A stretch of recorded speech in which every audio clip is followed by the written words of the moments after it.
Welcome to Genius Mentors. Indian polity की lecture series में आपका फिर से स्वागत है। और इंडियन पॉलिटी में अभी हम आज एक नया चैप्टर शुरू करने जा रहे हैं जिसका नाम है कॉन्स्टिट्यूशनल बॉडीज। तो सबसे पहले जब हम इसको शुरू करेंगे कॉन्स्टिट्यूशनल बॉडीज को, तो उसमें आपको बहुत छोटी सी चीज़ों का एक फ़र्क पता होना चाहिए कि दो तीन तरह की बॉडीज होती हैं, जिसको एक तो हम बोलते हैं कॉन्स्टिट्यूशनल बॉडीज, एक को हम बोलेंगे स्टैट्यूटरी बॉडीज, और इस एक को हम एग्जीक्यूटिव बॉडीज या फिर एग्जीक्यूटिव ऑर्डर के द्वारा बनाई गई बॉडीज भी बोल देते हैं। तो क्या डिफरेंस है तीनों में, सबसे पहले ये चीज क्लियर होनी जरूरी है, तभी हम इसको आगे समझ पाएंगे। तो जब हम कॉन्स्टिट्यूशनल बॉडीज पढ़ते हैं तो कई लोगों के डाउट में हमेशा रहता है कि कैसे पता लगता है कि ये कॉन्स्टिट्यूशनल है या स्टैट्यूटरी है या एग्जीक्यूटिव बॉडी, हमें कैसे पता लगेगा उस चीज का। तो उसके लिए कुछ नहीं करना है, बड़ा सिंपल सी चीज है। अगर आप इसको समझें तो वो बॉडीज जिसका मेंशन, जिसके बारे में जिक्र कॉन्स्टिट्यूशन में किया गया है, जिसके बारे में जिक्र कॉन्स्टिट्यूशन में किया गया है, वो कॉन्स्टिट्यूशनल बॉडी। तो कॉन्स्टिट्यूशनल बॉडीज कौन सी हो जाएंगी? वो सब बॉडीज जिनको कॉन्स्टिट्यूशन में लिखा गया है, कॉन्स्टिट्यूशन में जिनका जिक्र किया गया है, वो हमारी हो जाएंगी कॉन्स्टिट्यूशनल बॉडीज। उसके अलावा जितने भी बॉडीज हैं, वो हमारी स्टैट्यूटरी होंगी या फिर एग्जीक्यूटिव होंगी। अब इन दोनों में क्या डिफरेंस है? एग्जीक्यूटिव नहीं, एग्जीक्यूटिव ऑर्डर के द्वारा जो बनाई गई बॉडीज हैं, तो वो हम कह सकते हैं। दोनों में क्या डिफरेंस है? तो स्टैट्यूटरी बॉडी वो है जिसका मेंशन स्टैट्यूट में किया जाता है। स्टैट्यूट, अब इसका क्या मतलब? तो बेसिकली अगर हम कहें तो जिसको एक्ट के द्वारा बनाया जाता है, जिसको किसी ना किसी एक्ट के द्वारा बनाया जाता है, पार्लियामेंट जिसको बनाने के लिए एक्ट पास करती है, वो सारी हमारी हो जाएंगी statutory bodies.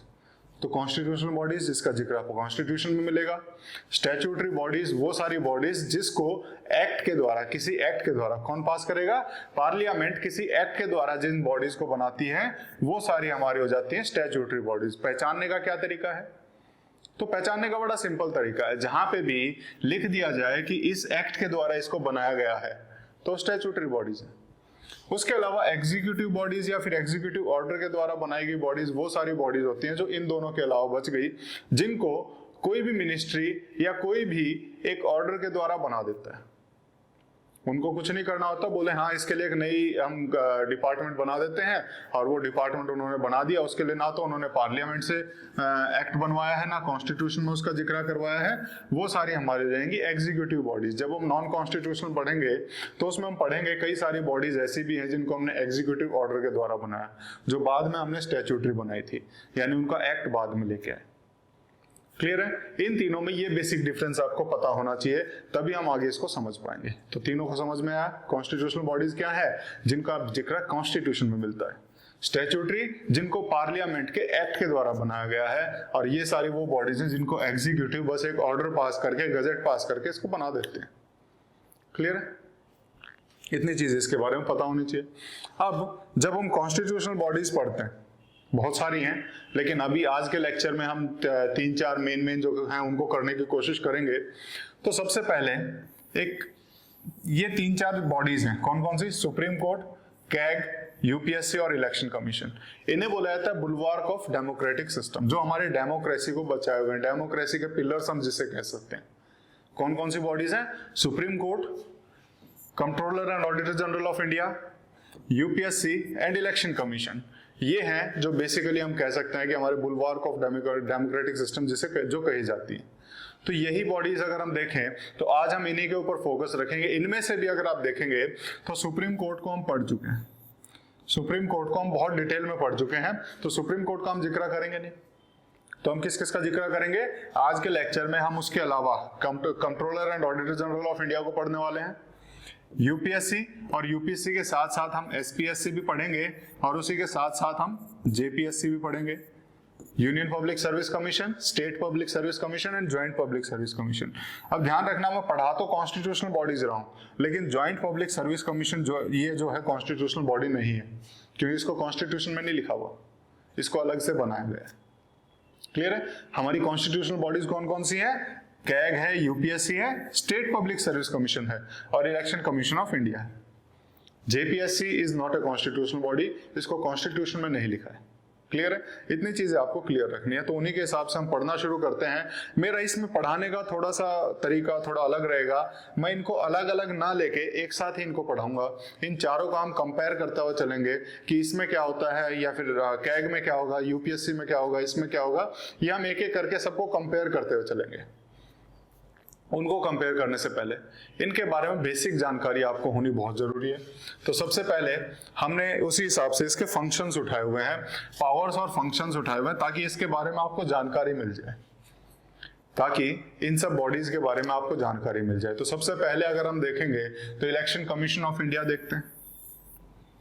Election commission of India को जब आप देखेंगे तो इलेक्शन कमीशन ऑफ इंडिया क्या काम करता है, क्यों चाहिए हमें इलेक्शन कमीशन, तो इस चीज का जवाब ढूंढेंगे तो हमें मिल जाएगा। कहां पे? कॉन्स्टिट्यूशन में उसके पावर्स और फंक्शंस लिखे हुए हैं। मैंने इंपॉर्टेंट पावर्स और फंक्शंस यहाँ पे निकाल के रखे हुए हैं, अदरवाइज इसके बहुत सारे पावर्स एंड फंक्शंस हैं जो आप इंडिविजुअली आपको नोट्स में मिल जाएंगे। अभी सिर्फ हम इसका मेन जिक्र करेंगे कि मेन इसका क्या पावर्स होते हैं, मेन फंक्शंस क्या है। तो सबसे पहली चीज, इसका आर्टिकल अगर आप देखेंगे तो आर्टिकल 324 है। कौन सा आर्टिकल है? आर्टिकल 324 में इसका जिक्र मिलता है। इलेक्शन कमीशन ऑफ इंडिया का जिक्र कहां पे है, कहां पे इसको मेंशन किया गया है? आर्टिकल 324। और जब ये कॉन्स्टिट्यूशन का किसी आर्टिकल में इसको लिखा गया है तो इसका मतलब क्या हो गया कि ये कॉन्स्टिट्यूशनल बॉडी है। समझ में आया क्यों बोला इसको कॉन्स्टिट्यूशनल बॉडी?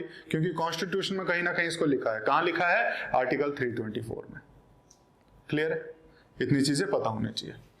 क्या काम है? सबसे पहले इसके लिए 3 वर्ड याद कर लेना, सुपरिंटेंडेंस, डायरेक्शन एंड कंट्रोल।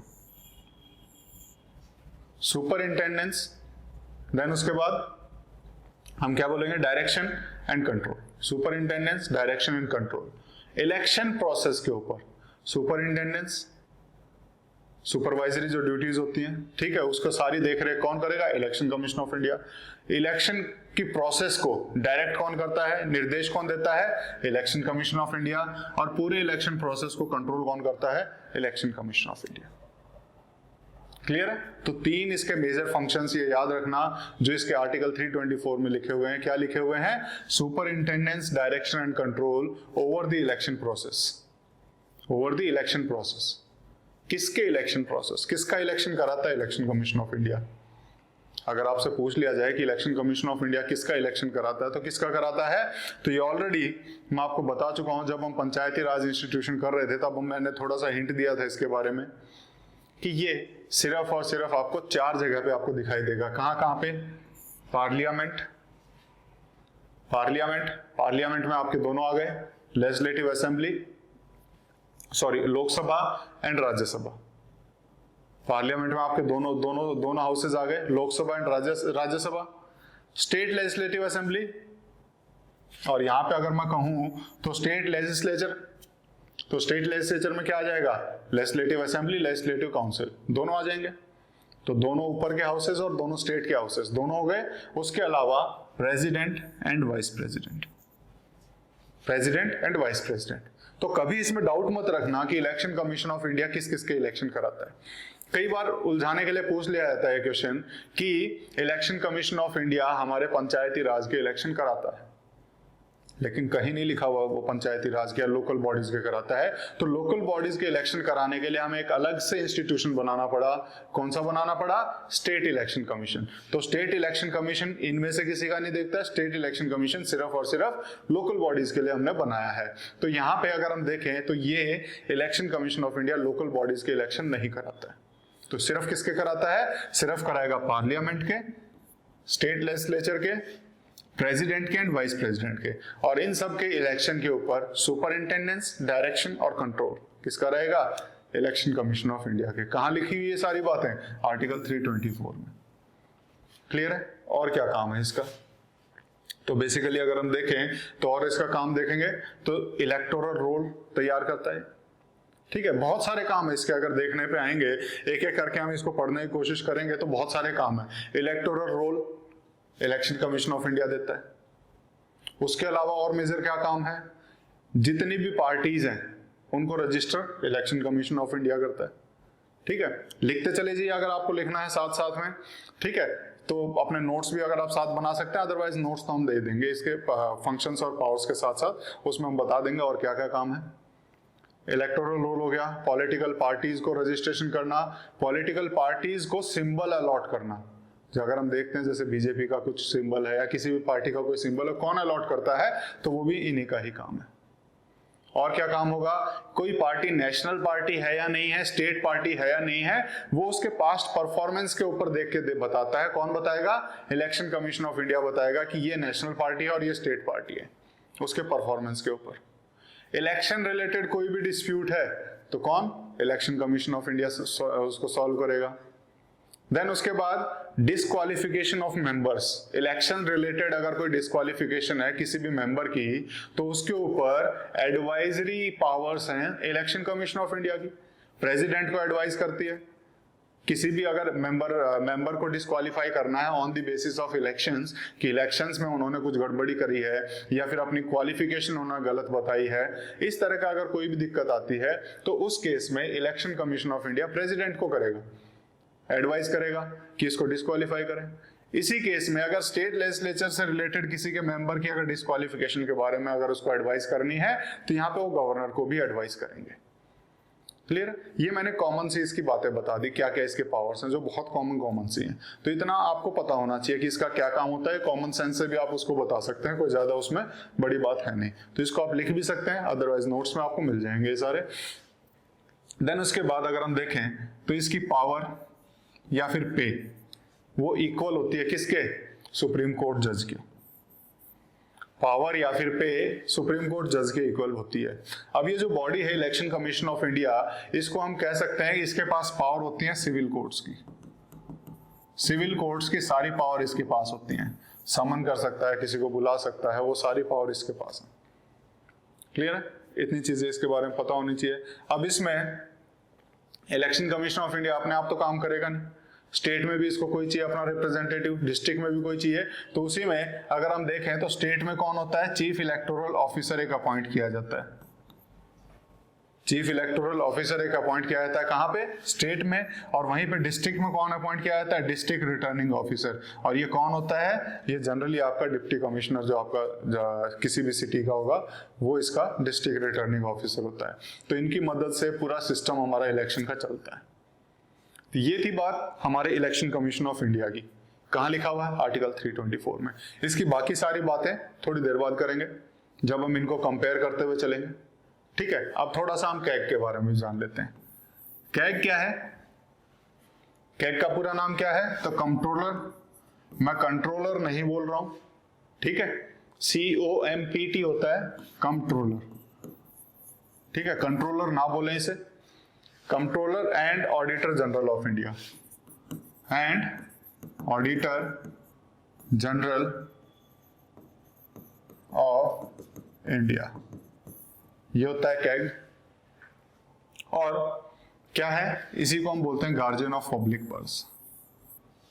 हमारे देश में बजट हम पढ़ चुके हैं। बजट में जितना भी खर्चा हो रहा है, जो भी पैसे लिए जा रहे हैं, जो पैसे आ रहे हैं, उसको चेक कौन करता है, उसको चेक कौन करता है, तो वो चीज आपको पता होनी चाहिए कि जब भी पैसे खर्च करने की बात आती है, कहीं करप्शन तो नहीं हो रहा है, कहीं किसी ने जरूरत से ज्यादा तो नहीं पैसे खर्च कर दिए, कहीं ऐसा तो नहीं है उन्होंने मांगे किसी काम के लिए थे, किसी और दूसरे काम में खर्च कर दिए, कौन पता लगेगा, तो उसको पता लगाया जाता है ऑडिट के द्वारा। किसके द्वारा, ऑडिट के द्वारा। और ये ऑडिट कौन कराता है, ये ऑडिट कराता है कैग। कौन कराता है, controller and auditor general of India, ये सारे ऑडिट कराता है। और जब ये ऑडिट कराएगा, किस किस का ऑडिट कराएगा, तो ध्यान रखना ये किस किस का ऑडिट करा सकता है, गवर्नमेंट और गवर्नमेंट की जितनी एजेंसीज हैं, स्टेट गवर्नमेंट और स्टेट गवर्नमेंट की जितनी एजेंसीज हैं, उन सब का ये ऑडिट करा सकता है। जितनी भी पब्लिक अंडरटेकिंग्स हैं, जितनी भी पब्लिक अंडरटेकिंग है, उन सब का ऑडिट भी करा सकता है। ठीक है, अगर ये खुद नहीं करा सकता तो अपने बिहाफ पे किसी को अपॉइंट कर सकता है ऑडिट करने के लिए।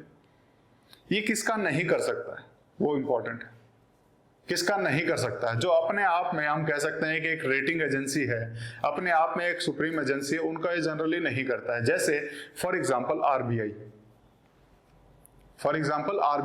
आरबीआई का ये नहीं करेगा ऑडिट, ठीक है, तो आरबीआई अपने प्राइवेट ऑडिटर्स खुद अपॉइंट करता है, एसबीआई नहीं करेगा, एलआईसी नहीं करेगा। तो ये कुछ एजेंसीज हैं जिनका ऑडिटिंग कैग नहीं करता है। उसके अलावा गवर्नमेंट की जितनी एजेंसीज हैं, स्टेट गवर्नमेंट की जितनी एजेंसीज हैं, उन सब का ऑडिट कौन करता है? कैग करता है। प्लस उसके साथ जितने पब्लिक अंडरटेकिंग है या तो खुद करेगा या किसी को अपॉइंट करेगा, उनसे अपना ऑडिटिंग करवाएगा। ठीक है, तो इतनी चीजें आपको इसके बारे में थोड़ा आइडिया होना चाहिए। या कोई भी ऐसी कंपनी जहां पे गवर्नमेंट का पैसा जा रहा है, कोई भी ऐसी कंपनी जिसमें गवर्नमेंट का पैसा लग रहा है, वहां पे भी कैग ऑथराइज हो जाता है ऑडिट करने के लिए। या ऐसी कोई जगह है जहां पे उसको प्रेसिडेंट ऑथराइज कर दे कि यहां पे भी तुम्हें ऑडिट करना है, तो वहां पे भी कैग कर सकता है। इतनी सारी चीजें इसमें पता होनी चाहिए। इसको जब गार्जियन ऑफ पब्लिक पर्स बोलते हैं, ऑडिटिंग की पावर दी है, तो ऑडिट करने के बाद ये 3 रिपोर्ट देता है। कितनी रिपोर्ट देता है? 3 रिपोर्ट देता है। तो 3 ऑडिट रिपोर्ट होती हैं। कौन कौन सी ऑडिट रिपोर्ट है? तो ये ध्यान रखना, ये तीनों ऑडिट रिपोर्ट आपको पता होनी चाहिए। Report on appropriation. अब एप्रोप्रिएशन अगर आप पढ़ रहे हैं तो आपको याद आया होगा कि बजट में मैंने एप्रोप्रिएशन से रिलेटेड कुछ बताया था। क्या बताया था? तो बजट में एप्रोप्रिएशन में मैंने क्या बताया था कि कोई भी पैसा आप कंसोलिडेटेड फंड ऑफ इंडिया से नहीं निकाल सकते बिना एप्रोप्रिएशन के। कहां लिखी हुई है बात? यह बात हमने कहां लिखी है? आर्टिकल 114 में लिखी हुई है। अगर आपको याद आ रहा हो तो हमने वो आर्टिकल 114 पढ़ा था, जहां पे हमने लिखा था कि कोई भी पैसा कंसोलिडेटेड फंड ऑफ इंडिया से एक भी पैसा हम नहीं निकाल सकते बिना एप्रोप्रिएशन के, विदाउट ड्यू एप्रोप्रिएशन। ठीक है, और एप्रोप्रिएशन का प्रोसेस भी देखा था। तो वही जो एप्रोप्रिएट कर रहे हैं, कंसोलिडेटेड फंड ऑफ इंडिया से जो पैसा निकाल रहे हैं, वो एप्रोप्रिएशन के द्वारा निकाला है या नहीं निकाला है, वो पैसा सही जगह खर्च हुआ है या नहीं हुआ है, वो सारी रिपोर्ट उसके report on audit on appropriation में दी जाती है। क्लियर है इतनी चीज? ये चीज क्लियर हुई होगी आपको कि ये कौन सी रिपोर्ट है एप्रोप्रिएशन की और इसमें क्या बताया जा रहा है? बिल्कुल क्लियर हुआ होगा।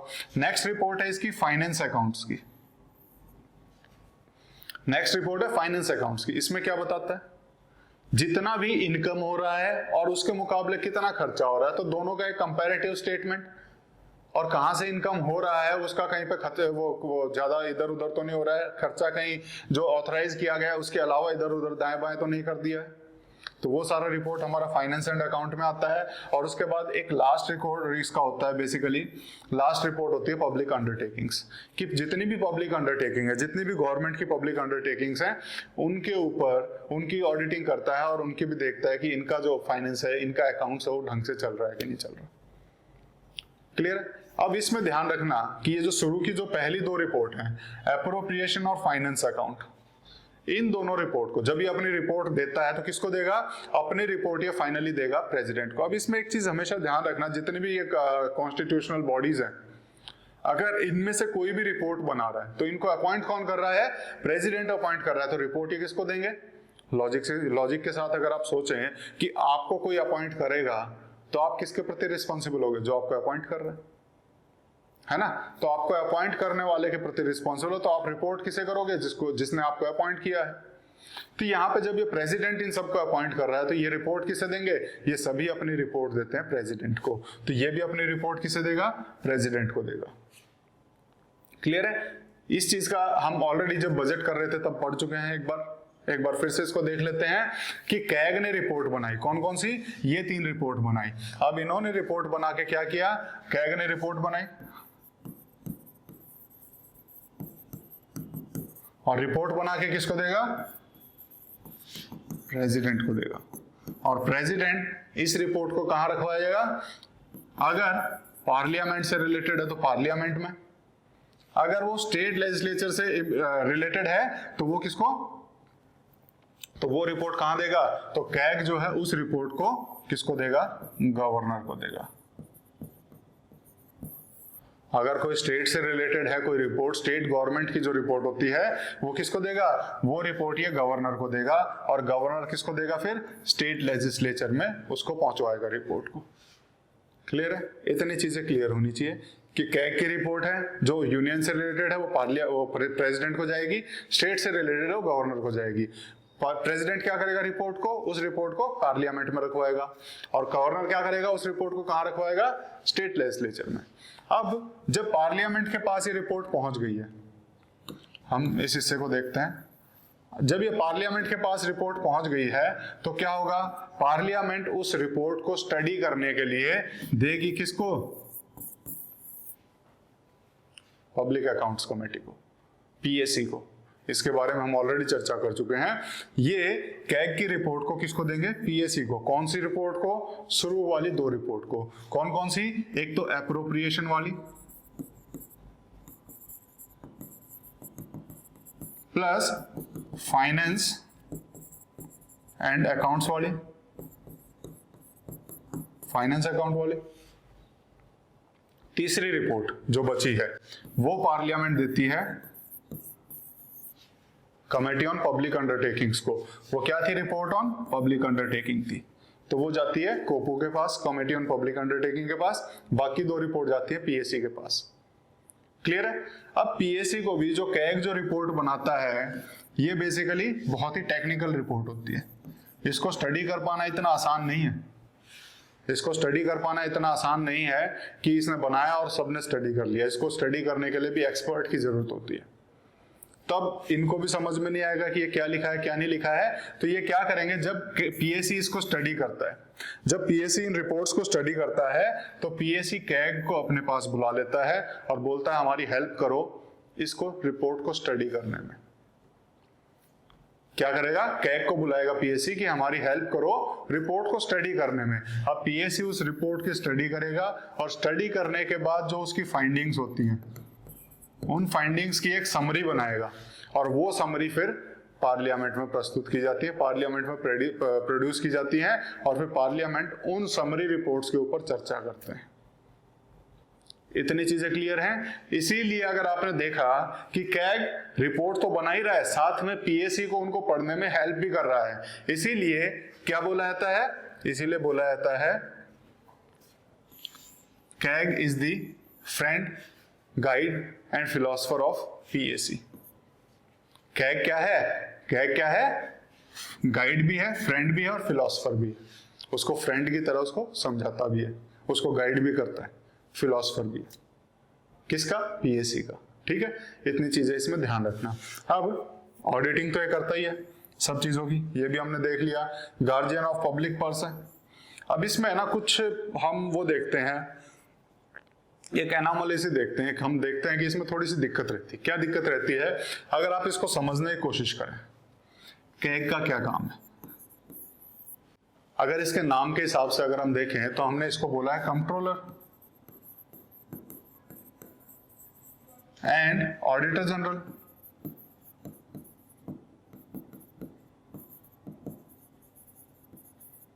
कंट्रोलर एंड ऑडिटर जनरल हमने बोल दिया इसको। ब्रिटेन में भी सेम कैग होता है, ब्रिटेन में भी अगर हम देखें तो वहां पे भी कैग होता है, कंट्रोलर एंड ऑडिटर जनरल होता है ब्रिटेन में। हमारे कैग में और उनके कैग में डिफरेंस होता है। क्या डिफरेंस होता है, हमारा जो कैग है, हमने बोला तो बेशक से कंट्रोलर है, लेकिन वो कंट्रोलर का कोई काम करता नहीं, सिर्फ और सिर्फ ऑडिटिंग का काम करता है। मुझे पता अभी तक आप लोग डाउट में हो गई, कंट्रोलर का काम नहीं करता है। कंट्रोलर है क्या, मैं उसी को बताने जा रहा हूं आगे कि ये कंट्रोलर का काम करता नहीं है, लेकिन ये कंट्रोलर का भी काम करेगा और ऑडिटिंग का भी काम करेगा।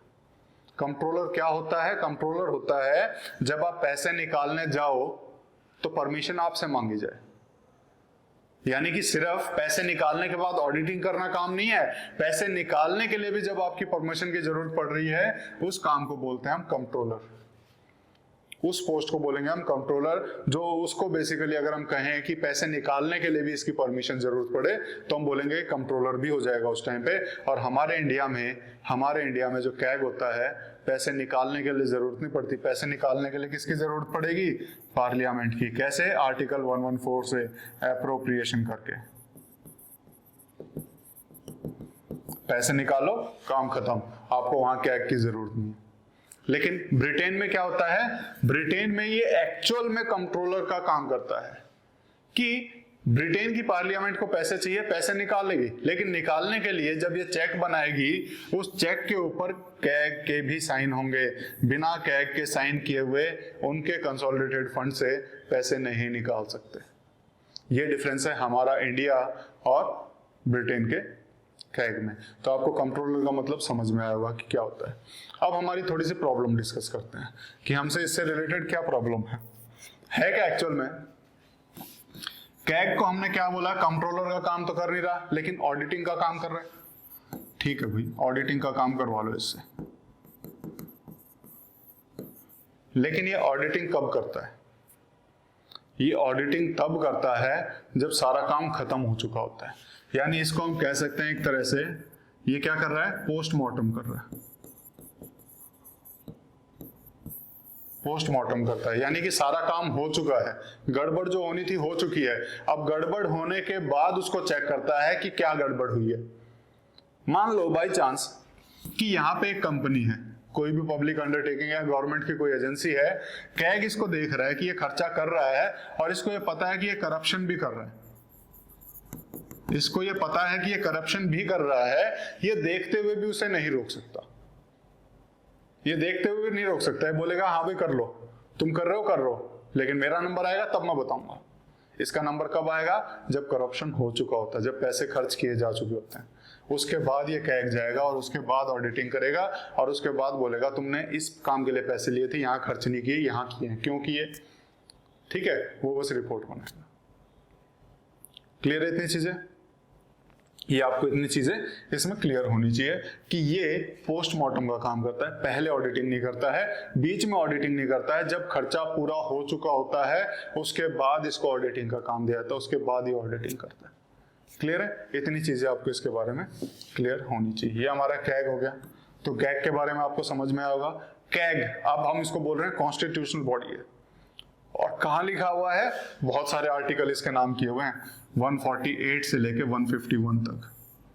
सिंगल आदमी है कैग, लेकिन हमने 4 आर्टिकल दे दिए, 148, 149, 150, 151। और सिर्फ इसी चीज के लिए अगर हम देखें तो इसको बेसिकली डॉक्टर B.R. अम्बेडकर ने बोला था, this is the most important office of India. क्या बोला? इसको बोला this is the most important office of India, doctor B.R. Ambedkar ने। तो कैग क्योंकि बहुत इंपॉर्टेंट काम कर रहा है, ऑडिटिंग का काम कर रहा है, पब्लिक के पैसे को ऑडिट कर रहा है, देख रहा है कि कोई जबरदस्ती तो नहीं खर्च कर रहा है। जब कंसोलिडेटेड फंड ऑफ इंडिया से पैसे निकाले जाते हैं तो 3-4 यहां से इसकी ऑडिटिंग शुरू होती है। CFI से पैसे निकाले हैं तो ऑथराइज करके निकाले हैं कि नहीं निकाले, यानी कि आर्टिकल 114 को फॉलो किया कि नहीं किया, पहला काम यही शुरू हो जाता है। अब जो मनी आया है वो जिस पर्पस के लिए निकाले, जिस मिनिस्ट्री के लिए निकाले हैं, उस मिनिस्ट्री को दिए हैं या नहीं दिए हैं, दूसरा काम। अब मिनिस्ट्री ने ले लिए, अब उसने जिस पर्पस के लिए मांगे थे उसी पर्पस में लगाए हैं, कहीं और लगाए हैं, वो भी ये चेक करेगा। उसके बाद जिस पर्पस के लिए और जितने पैसे मांगे थे उतने ही लगाए हैं या उससे ज्यादा लगा दिए हैं, वो भी ये चेक करेगा। ठीक है, तो ये सारी चीजें एक एक प्रोसेस में करता हुआ आएगा और लास्ट तक सारी ऑडिटिंग करता है। क्लियर है? इतनी चीजें आपको इसके बारे में पता होनी चाहिए। ये क्या कैग का काम है और कौन से आर्टिकल में लिखा हुआ है। इनके आर्टिकल बड़े पूछे जाते हैं। अगर आप देखेंगे तो कॉन्स्टिट्यूशनल बॉडीज के आर्टिकल बड़े पूछे जाते हैं, बहुत बार एग्जाम्स में पूछे जाते हैं। तो इनके आर्टिकल्स तो आपको पता ही होने चाहिए। इलेक्शन कमीशन ऑफ इंडिया 324 था, याद रहेगा आपको मेरे हिसाब से। कैग का क्या है? आर्टिकल 148 से लेके 151 तक कैग है। एक ही आदमी है 4 आर्टिकल दे दिए कॉन्स्टिट्यूशन के। ठीक है, तो जायज सी बात है, डॉक्टर अंबेडकर का कहना बनता भी था कि this is the most important office of India. Clear है? अब उसके बाद नेक्स्ट आते हैं, उसके बाद हम बात करते हैं यूपीएससी की। लेकिन मैं सिर्फ यूपीएससी की बात नहीं करूंगा, यूपीएससी के साथ साथ एसपीएससी की बात करूंगा, यानी कि स्टेट पब्लिक सर्विस कमीशन की भी बात करूंगा। Union public service commission, state public service commission, दोनों के काम लगभग सेम है। दोनों के काम लगभग सेम है, कोई डिफरेंस नहीं है। इस पोर्शन को अभी छोड़ दो, इस पोर्शन के ऊपर मैं बाद में आऊंगा, अभी सिर्फ इसके ऊपर देखते हैं, पावर एंड फंक्शन के ऊपर। क्लियर है? Union public service commission, state public service commission, दोनों सेम आर्टिकल हैं, आर्टिकल 315 से लेके 323, इन्हीं के बीच में इनका लिखा हुआ है। 315 से 323 आपका यूनियन पब्लिक सर्विस कमीशन का भी है और स्टेट पब्लिक सर्विस कमीशन का भी, दोनों का इसी के अंदर लिखा हुआ है। क्या है बेसिकली, तो बेसिकली इसको बोला जाता है watch dog of merit system, watch dog of merit system. अब मेरिट सिस्टम आपको बताने जाऊंगा तो बहुत लंबा खिंच जाएगा, ठीक है। क्या क्या तरह के सिस्टम होते हैं, बेसिकली ये रिक्रूटमेंट के सिस्टम्स होते हैं। कोई मेरिट सिस्टम से आता है, कोई बेसिकली फेवरेटिज्म से भी आता है, कोई नेपोटिज्म से भी आता है, ठीक है। तो बेसिकली एग्जाम लेके मेरिट के द्वारा चुनते हैं लोग। तो एग्जाम लेके मेरिट के द्वारा जब किसी को चुना जाता है कि कोई मेरिट में आता है तो उसी को हम चुनेंगे, तो उसी को बोलते हैं मेरिट सिस्टम। तो उसका वॉच डॉग कौन है, तो कौन इंश्योर करता है कि मेरिट में आए हुए लोगों को ही लिया जाए, उसको इंश्योर करता है यूपीएससी। यूपीएससी का मेन काम क्या है, तो आप देखेंगे एक चीज हमेशा ध्यान रखना कि यूपीएससी रिकमेंड करता है, यूपीएससी रिकमेंड करता है कि ये रिक्रूटमेंट के लिए लायक हैं, अपॉइंट ये नहीं करता है। ये जब पास कर दे किसी को तो वो गारंटी नहीं होती है कि उसको अपॉइंट किया जाएगा, क्योंकि अपॉइंटमेंट की अथॉरिटी इसके पास नहीं होती है, अपॉइंटमेंट की अथॉरिटी गवर्नमेंट के पास होती है। क्लियर है। तो ये सिर्फ और सिर्फ एक हम कहेंगे कि रिक्रूटिंग एजेंसी है, हाईएस्ट रिक्रूटिंग एजेंसी हम कह सकते हैं दोनों को। स्टेट के अंदर state public service commission, union के अंदर यूनियन पब्लिक सर्विस कमीशन। क्या है, watch dog of merit system है। ये सिर्फ रिकमेंड करता है कि ये मेरिट के हिसाब से इनको आपको रिक्रूट करना चाहिए, इनको आपको अपॉइंट करना चाहिए, लेकिन इसकी रिकमेंडेशंस बाइंडिंग नहीं है। इसकी रिकमेंडेशंस बाइंडिंग नहीं होती हैं गवर्नमेंट के ऊपर। चाहे तो मान सकते हैं, चाहे तो नहीं मान सकते, लेकिन एक सेफगार्ड जरूर दिया हुआ है कि जो इसने रिकमेंड किया है, अगर आप उसे नहीं मान रहे हो तो आपको जो है उसका क्या देना पड़ेगा, आपको जो है उसका रीजन बताना पड़ेगा। ये जो भी रिपोर्ट देगा अपनी, वो रिपोर्ट किसको देगा, तो आपको पता लग गया होगा। रिपोर्ट किसको देंगे, किसको देंगे, बिल्कुल प्रेसिडेंट को देंगे। ये अपनी रिपोर्ट किसे देगा, गवर्नर को देगा। गवर्नर क्या करेगा, स्टेट लेजिस्लेचर में पहुंचवाएगा। ये क्या करेगा, ये पार्लियामेंट में रखवाएगा। और उसके बाद जब ये रिपोर्ट रखवाता है प्रेसिडेंट, उसके साथ ही के साथ एक चिट भी चिपकी होती है कि ये रिकमेंडेशन थे, ये नहीं माने हैं, तो इनका क्या रीजन है। तो रीजन जरूर बताने होते हैं इनकी रिकमेंडेशन नहीं मानने के। बेशक से बाइंडिंग नहीं है, लेकिन बिना रीजन के आप इसकी रिकमेंडेशंस को नकार नहीं सकते, मना नहीं कर सकते। क्लियर है। इतनी चीजें आपको इसके बारे में पता होनी चाहिए। क्या होता है बेसिकली, इसको कंसल्ट किया जाता है किस किस मामले में, यूपीएससी किस लिए है, तो यूपीएससी बेसिकली रिक्रूटिंग एजेंसी। क्या, जितने भी ग्रुप ए की पोस्ट है, ऑल इंडिया सर्विसेज हैं, या फिर जो गजेटेड ग्रुप बी पोस्ट आती हैं, वो जनरली यूपीएससी के द्वारा होती हैं। और स्टेट में ग्रुप ए पोस्ट या ग्रुप बी गजेटेड जितनी भी होती हैं, वो कौन करेगा, स्टेट पब्लिक सर्विस कमीशन। इनको किन किन मामलों में पूछा जाता है, तो आपको पता लगेगा कि रिक्रूटमेंट में इनसे पूछा जाता है कि किसको करें, तो एग्जाम लेके बताएंगे कि इसको करो। अपॉइंटमेंट के मामले में इनसे पूछा जाता है कि इसको करें कि नहीं करें। प्रमोशन के टाइम पे इनसे पूछ लिया जाता है कि ये इसकी क्या मेरिट थी, क्या कुछ था, तो उस टाइम पे इनसे पूछ लिया जाता है। डिसिप्लिनरी मैटर्स में यूपीएससी से कंसल्टेशन लिया जाता है कि इसके खिलाफ डिसिप्लिनरी एक्शन ले रहे हैं, क्या करना चाहिए, क्या नहीं करना चाहिए। ठीक है, तो ये सारे इसके काम है। देन टेम्परेरी अपॉइंटमेंट जब भी गवर्नमेंट करेगी, और वो अपॉइंटमेंट अगर 1 साल से ऊपर का है, तो आपको कंसल्ट करना पड़ेगा यूपीएससी से। और स्टेट में है तो किससे करना पड़ेगा, स्टेट पब्लिक सर्विस कमीशन से। ये इनके काम हो गए, किस किस के, यूपीएससी के और एसपीएससी के। अब उसके बाद अगर हम देखें तो ये इन मामलों में इनसे कोई पूछा नहीं जाता। किन किन मामलों में, अगर आप देखोगे कि सर्विस कंडीशन क्या होनी चाहिए, किसी को रिक्रूट कर रहे हो तो उसकी क्या सर्विस कंडीशन होंगी, तो यूपीएससी से नहीं पूछा जाता, एसपीएससी से नहीं पूछा जाता। वो कौन डिसाइड करेगा, सेंट्रल गवर्नमेंट डिसाइड करेगी या स्टेट गवर्नमेंट डिसाइड करेगी क्या कंडीशंस होंगी। कैडर मैनेजमेंट के बारे में नहीं पूछा जाएगा, ट्रेनिंग के बारे में इनसे कुछ नहीं पूछा जाएगा कि क्या ट्रेनिंग करानी है, कैसे ट्रेनिंग करानी है। ट्रेनिंग के मामले में इनसे कुछ नहीं पूछेंगे कि तुम इसमें तुम्हारी क्या राय है, नहीं, इनसे इन मामलों में कुछ पूछा नहीं जाता है। तो इसीलिए हम कह सकते हैं इनको हम generally as a recruiting agency मान के चलेंगे। क्लियर है। तो इतनी चीजें आपको इनके बारे में पता होनी चाहिए। आर्टिकल 315 से लेकर 323, और किसी आर्टिकल में लिखे हैं कॉन्स्टिट्यूशन के, तो क्या है, कॉन्स्टिट्यूशनल बॉडीज हैं। ये मैंने आपको टोटल जो हम कह सकते हैं कि मेन जो चार थे, चारों के बारे में बताया। अब चारों के बारे में कौन अपॉइंट करता है, क्या क्वालिफिकेशन होती है, वो सारे हम डिस्कस कर लेते हैं, जो जनरली एग्जाम में एक एक दो नंबर में पूछ लिया जाता है, और वो बड़ी जल्दी जल्दी हम कर भी लेंगे। बहुत इजीली मैंने उनको इस हिसाब से अरेंज किया हुआ है ताकि आपको याद करने में कोई दिक्कत ना हो। ठीक है, तो इसलिए पहले चलते हैं election commission of India, article 324 याद रहेगा। इसका अगर हम देखेंगे कितने होते हैं, तो इसमें देखेंगे कंपोजिशन। सबसे पहले हम देखेंगे कंपोजिशन कि इसके अंदर कौन कौन होता है इलेक्शन कमीशन ऑफ इंडिया में। इलेक्शन कमीशन ऑफ इंडिया में एक चीफ इलेक्शन कमिश्नर होता है। कौन होता है? Chief election commissioner, chief election commissioner होगा। इसके अलावा कुछ अदर इलेक्शन कमिश्नर भी होंगे। मैंने यहां नंबर नहीं लिखे। क्यों नहीं लिखे? क्योंकि नंबर कॉन्स्टिट्यूशन में नहीं लिखे हैं। क्योंकि नंबर कॉन्स्टिट्यूशन में नहीं लिखे हैं कि कितने होंगे। ये कौन करेगा डिसाइड कितने होंगे? ये डिसाइड किए जाएंगे प्रेसिडेंट के द्वारा। कि एक तो चीफ इलेक्शन कमीशन तो होना ही होना है, लेकिन उसके अलावा जो इलेक्शन कमिश्नर होंगे इसको असिस्ट करने के लिए वो कितने होंगे, वो डिसाइड किया जाएगा किसके द्वारा? प्रेसिडेंट के द्वारा। क्लियर है? इतनी चीजें आपको पता होनी चाहिए। अभी कितने हैं नेक्स्ट स्लाइड में हम देखेंगे। इलेक्शन कमीशन में चेंज होते रहते हैं नंबर। अभी फिलहाल कितने हैं नेक्स्ट स्लाइड में वो आ जाएगा। तो अभी के लिए याद रखिए कि कितने होंगे। साइज कौन डिसाइड करेगा कि कितने होंगे टोटल इलेक्शन कमिश्नर? तो प्रेसिडेंट डिसाइड करेगा। और क्या डिसाइड करेगा प्रेसिडेंट? रीजनल कमिश्नर भी बनाता है। रीजनल कमिश्नर जितने होंगे वो भी ये बताएगा। अब इसमें हमेशा ध्यान रखना, जब हम बात कर रहे हैं कि एक सीईसी होगा, चीफ इलेक्शन कमिश्नर होगा, और कुछ इलेक्शन कमिश्नर होंगे, इनकी पावर सेम होती है। इनमें से बस आपस में हम क्या करेंगे कि जैसे अभी फिलहाल के हिसाब से देखें तो जितने भी इलेक्शन कमिश्नर हैं या चीफ इलेक्शन कमिश्नर है, इनमें इनकी पावर में कोई डिफरेंस नहीं है।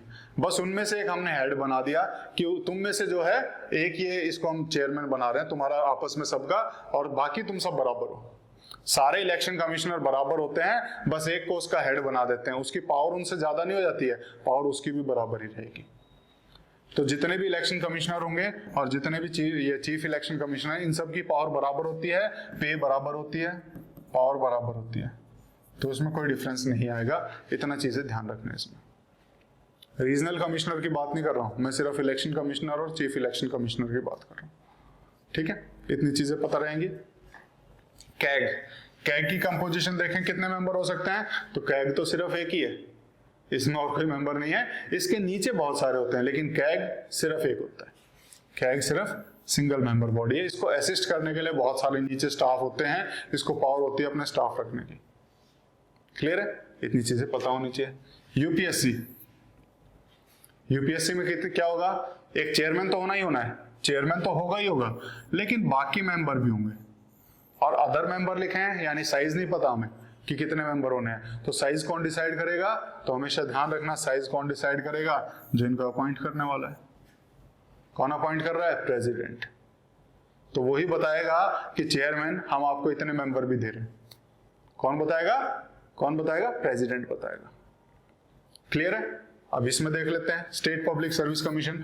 तो स्टेट पब्लिक सर्विस कमीशन कौन अपॉइंट करेगा? स्टेट में गवर्नर अपॉइंट करेगा। तो गवर्नर जब इनको अपॉइंट करेगा तो यहां पे भी चेयरमैन एंड अदर मेंबर्स। यहां पे भी साइज का हमें नहीं पता है, यहां पे भी हमें साइज का नहीं पता है कि कौन होंगे कौन नहीं होंगे। क्लियर है? तो यहां पे भी हमें नहीं पता है, तो क्या होगा? कौन बताएगा? गवर्नर बताएगा कितना है। इनको अपॉइंट कौन करेगा? अब भाई कॉन्स्टिट्यूशनल बॉडीज हैं, छोटे मोटे नहीं है, तो इनको कौन करेगा? प्रेसिडेंट ही अपॉइंट करता है। स्टेट में गवर्नर करेगा।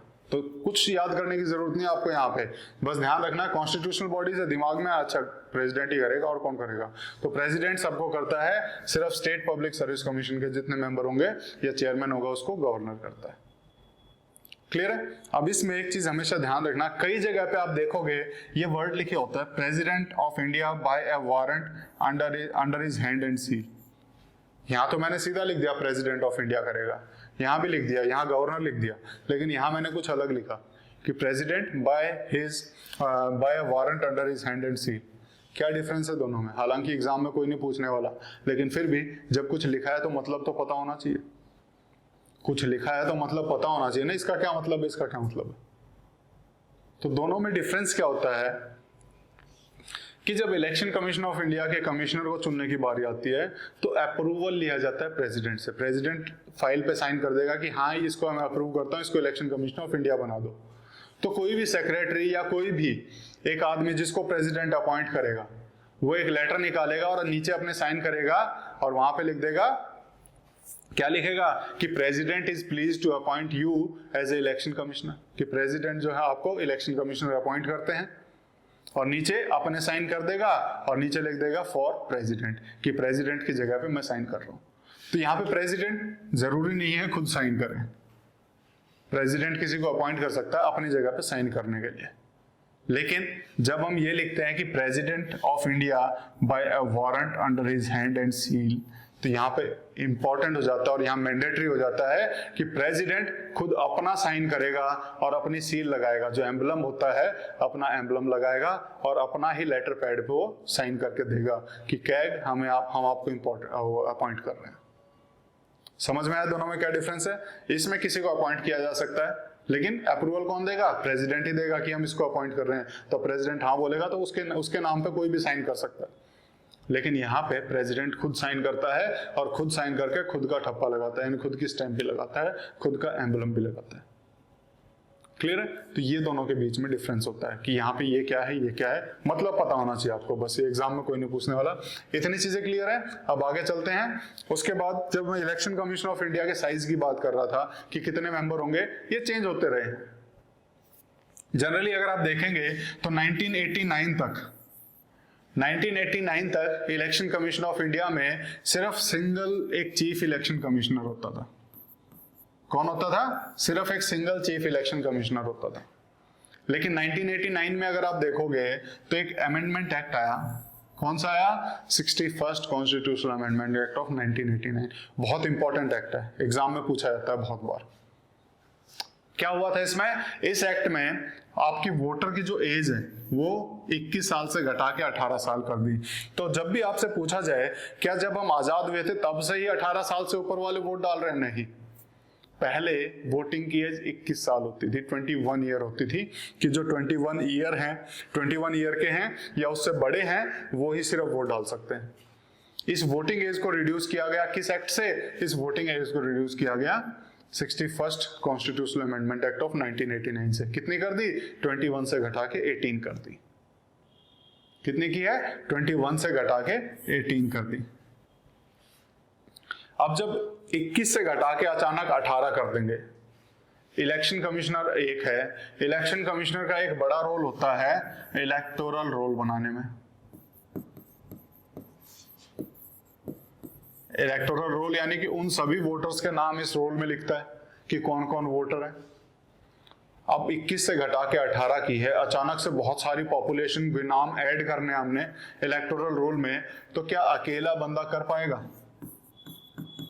नहीं कर पाएगा। तो उसको अपनी मदद के लिए और इलेक्शन कमिश्नर की जरूरत होगी, तो ये अप्रोच करेगा और यहाँ पे प्रेसिडेंट अपॉइंट करेगा 2 और एडिशनल इलेक्शन कमिश्नर को। तो 16 अक्टूबर 89 को 2 और अपॉइंट कर दिए जाते हैं इलेक्शन कमिश्नर। तो यहाँ पे कितने मेंबर हो गए? टोटल 3 मेंबर हो गए। कितने हो गए? तो 1 + 2 इलेक्शन कमिश्नर, तो टोटल कितने हो गए? 3 मेंबर्स हो गए। तो 3 मेंबर बॉडी हो गई। और ये देखा कि चलो ठीक है, इन्होंने जनवरी 1990 तक देखा और बोला कि हाँ काम तो पूरा हो गया, अब वापस से 2 वापस जाओ, अब सिर्फ 1 रहेगा। और फिर 1990 में क्या किया? जनवरी 1990 में ये जो 2 एडिशनल लगाए थे इनको फिर से हटा दिया। बेसिकली अगर हम देखें तो इनको क्या किया? 93 में बेसिकली अगर हम देखें 90 में फिर से हटाया और 90 से 93 तक फिर से क्या रहा? 90 से 93 तक फिर से सिंगल मेंबर बॉडी बन गई, यानी चीफ इलेक्शन कमिश्नर ने फिर से अकेले काम किया। लेकिन हमारी पॉपुलेशन तो बढ़ती जा रही थी। अब उस पूरी बढ़ती हुई पॉपुलेशन के ऊपर एक ही इलेक्शन कमीशन रहे और वही सारी चीजें देखे तो क्या पॉसिबल होता? नहीं होता। पॉपुलेशन का ग्रोथ भी बढ़ रहा है और उसके साथ साथ बोझ इसके ऊपर ज्यादा बढ़ रहा है, तो प्रेसिडेंट ने सोचा नहीं, इसको 2 एडिशनल फिर से दे देते हैं। और उसके बाद 1993 में फिर से इसको 2 एडिशनल इलेक्शन कमिश्नर दिए जाते हैं और वो ही आज तक कंटिन्यू कर रहे हैं। तो आज के टाइम अगर हम देखें तो हमारे पास एक चीफ इलेक्शन कमिश्नर है, उसके साथ 2 इलेक्शन कमिश्नर, यानी कि ये टोटल 3 मेंबर बॉडी है। टोटल 3 मेंबर बॉडी है, आज के टाइम भी यही काम कर रही है। क्लियर है? इतनी चीजें इसके बारे में क्लियर होनी चाहिए। अब देखते हैं इनकी क्वालिफिकेशन के बारे में, इन सब की क्वालिफिकेशन देखते हैं। तो क्वालिफिकेशन देखोगे तो आपको भी खुद पे हंसी आएगी, आपको भी कई बार लगेगा कि ये क्या मजाक है। पहला, इलेक्शन कमीशन ऑफ इंडिया, किसको बनाएंगे चीफ इलेक्शन कमिश्नर या किसको इलेक्शन कमिश्नर बनाएंगे? क्या क्वालिफिकेशन होनी चाहिए? कॉन्स्टिट्यूशन में कुछ नहीं लिखा, कॉन्स्टिट्यूशन में इस बारे में कुछ भी नहीं लिखा हुआ। क्लियर है? Not prescribed. अब यहाँ पे अरे लिखना भूल गया क्या? नहीं, लिखना नहीं भूला हूं, कॉन्स्टिट्यूशन में नहीं लिखा हुआ। यहाँ पे भी कॉन्स्टिट्यूशन में कुछ नहीं लिखा हुआ कि इनकी क्या क्वालिफिकेशन होनी चाहिए कैग की। क्लियर है? यूपीएससी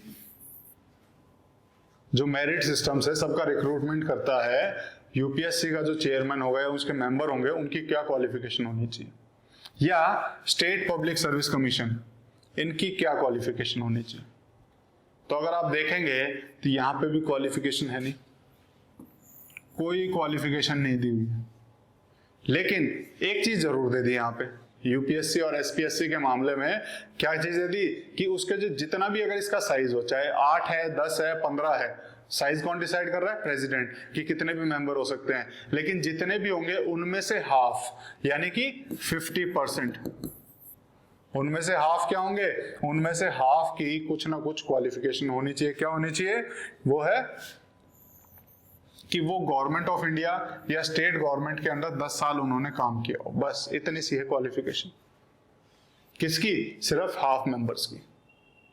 बाकी आधे की नहीं पता क्या होती है क्वालिफिकेशन, लेकिन आधे की क्या होनी चाहिए? या तो गवर्नमेंट ऑफ इंडिया के अंदर या फिर स्टेट गवर्नमेंट के अंदर 10 साल उन्होंने काम किया हो, बस इतनी क्वालिफिकेशन चाहिए यूपीएससी के चेयरमैन या फिर मेंबरशिप के लिए।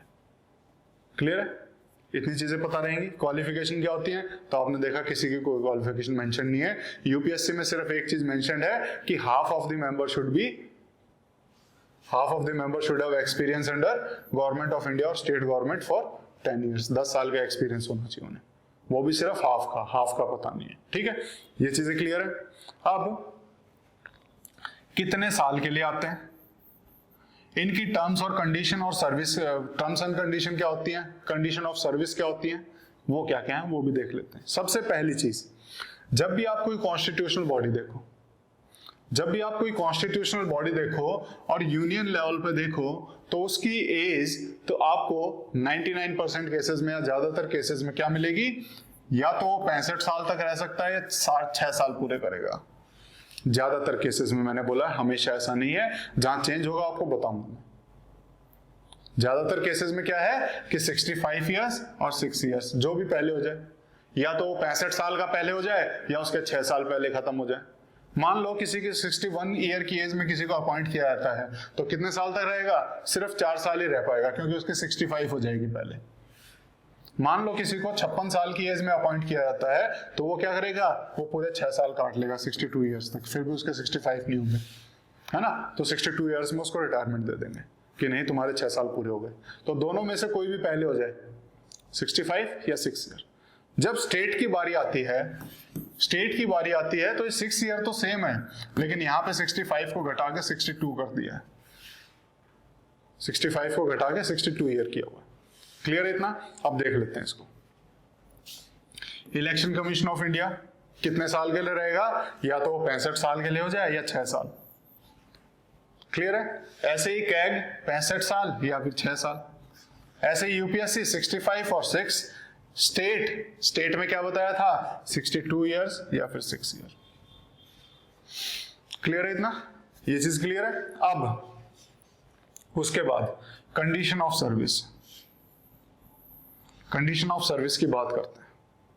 तो कोई कंडीशन ऑफ सर्विस ऐसी मेंशन नहीं है। कंडीशन ऑफ सर्विस जो है किसके द्वारा, प्रेसिडेंट के द्वारा डिटरमाइन की जाती है। प्रेसिडेंट बताएगा कि हम तुम्हें अपॉइंट कर रहे हैं और तुम्हारी सर्विस की ये सारी कंडीशंस रहेंगी। ठीक है, सबकी जो भी प्रेसिडेंट अपॉइंट कर रहा है लगभग सबकी प्रेसिडेंट ही डिसाइड करेगा। गवर्नर अपॉइंट कर रहा है गवर्नर, अदरवाइज अगर हम देखेंगे तो ज्यादातर सबकी प्रेसिडेंट ही डिसाइड करेगा कि क्या उसकी टर्म एंड कंडीशन होनी चाहिए। एक एक्सेप्शन है, क्या, यहाँ पे कैग की जो सर्विस कंडीशंस है वो पार्लियामेंट डिसाइड करती है। कैग की जो सर्विस कंडीशन है वो पार्लियामेंट डिसाइड करती है। क्यों डिसाइड करती है? अगर आपने ये देखा हो, ये चीज मैंने उस टाइम पे नहीं बताई थी। कैग जो है, कैग को माना जाता है he is an agent of parliament, कि वो पार्लियामेंट का एक एजेंट है, पार्लियामेंट के बिहाफ पे वो काम कर रहा है। वो पार्लियामेंट का मेंबर नहीं है। ध्यान रखना कि कैग पार्लियामेंट का मेंबर नहीं होता। ब्रिटेन में होता है, यहां नहीं होता है, लेकिन यहाँ पे एज ए पार्लियामेंट के एजेंट की तरह वो काम करता है कि पार्लियामेंट जो खर्चा कर रही है उसको चेक कर रहा है। तो इसीलिए कैग रिस्पॉन्सिबल भी सिर्फ और सिर्फ पार्लियामेंट पे होता है, पार्लियामेंट के प्रति उसकी रिस्पॉन्सिबिलिटी होती है। क्लियर है? तो ये क्वेश्चन आया तो कभी गलत मत करके आना कि कैग की रिस्पॉन्सिबिलिटी किसकी तरफ होती है। तो CAG is responsible to parliament, parliament को रिस्पॉन्सिबल होता है। क्लियर है? ये चीजें क्लियर रखना और ध्यान रखना। इसीलिए इसकी सर्विस कंडीशन कौन डिसाइड करेगा? पार्लियामेंट डिसाइड करेगा। और बाकी सब की कौन डिसाइड कर रहा है? बाकी सब की डिसाइड की जाती है किसके द्वारा? बाकी सब की डिसाइड की जाती है प्रेसिडेंट के द्वारा। इसकी भी प्रेसिडेंट डिसाइड करेगा कंडीशन ऑफ सर्विस, इसकी भी। स्टेट में आ गया तो कौन करेगा? गवर्नर। क्लियर है? ये चीजें हमेशा ध्यान रखना इनमें। अब इनको हटाया कैसे जा सकता है? अब इनका रिमूवल देखते हैं कि इनको हटाया कैसे जा सकता है। तो इनके रिमूवल को जब हम देखेंगे, तो रिमूवल को जब देखेंगे तो जब इलेक्शन कमीशन ऑफ इंडिया को जब आप पढ़ेंगे तो इसको दो तरीके से पढ़ना है रिमूवल में।